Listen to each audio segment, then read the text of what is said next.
பஞ்சபட்சி சாஸ்திரத்தில் உங்களோட நட்சத்திரத்திற்கான பட்சி என்னன்னு இந்த பதிவில் நான் சொல்ல போகிறேன். ஆதித்தமிழர்களின் அற்புதமான தெய்வீகமான கலை பஞ்சபூதத்தையும் ஆளுமை செய்யும் பஞ்ச பட்சி. 5 விதமான பட்சிகள் என்று சொல்லக்கூடிய பறவைகள் ஒவ்வொரு நட்சத்திரத்துக்காரர்களுக்கும் ஒரு சூட்சமமான வழிமுறையில் எனர்ஜியை தருது, சக்தியை தருது. அந்த சக்தி படி உங்களுக்கு சொல்கிறேன். வல்லூர் அதாவது கழுகு, அஸ்வினி, பரணி, கார்த்திகை, ரோகிணி, மிருகசீரிஷம். உங்களோட பட்சி எதுனா வல்லூர். அடுத்தது ஆந்தை, திருவாதுரை, புனர்பூசம், பூஷம், ஆயில்யம், மகம், பூரம். இது உங்களுக்கான பட்சி.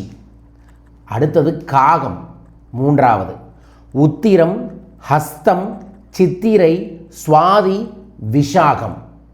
அடுத்தது கோழி, அனுஷம், கேட்டை, மூலம், பூராடம், உத்திராடம்.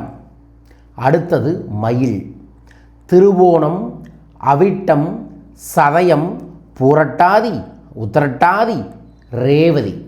இதுதான் உங்களோட நட்சத்திர பட்சி. இந்த நட்சத்திர பட்சி வளர்பிறையில் ஒரு சில நாட்களில் ஆளுமையும் தேய்பிறையில் ஒரு சில நாட்களில் ஆளுமையிலும் இருக்கும். ஒவ்வொரு நாளும் இந்த பட்சிக்கான சக்திமிக்க நேரம். அந்த நேரத்தை கணிச்சு நீங்கள் செயல்களை செய்தீர்கள் என்றால் உங்கள் வாழ்க்கையில் செல்வம் பெருகும், காரியம் சித்தியாகும், நேர்மறை ஆற்றல்கள் கிடைக்கும், எதிர்மறை ஆற்றல்கள் அண்டாது, சத்ருக்கள் காணாமல் போவார்கள், காரியங்கள் கைகூடி வரும், செய்யக்கூடிய விஷயங்கள் எல்லாம் வெற்றி பெறுவீர்கள்.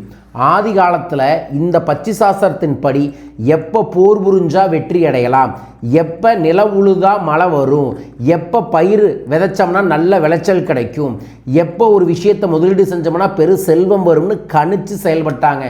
இப்போவும் ஆன்மீக ரீதியாக தெளிவாக இருக்கக்கூடிய நிறைய பேர் இந்த பஞ்சபட்சி சாஸ்திரத்தை பயன்படுத்துகிறாங்க. நான் நிறைய விஐபிகளுக்கும் அரசியல்வாதிகளுக்கும் தனி சார்ட்டே கிரியேட் பண்ணி கொடுத்துருக்கேன். அவங்க அதன்படியே நிறைய காரியங்களை செய்து பெரும் வெற்றி அடைந்து வருகிறார்கள்.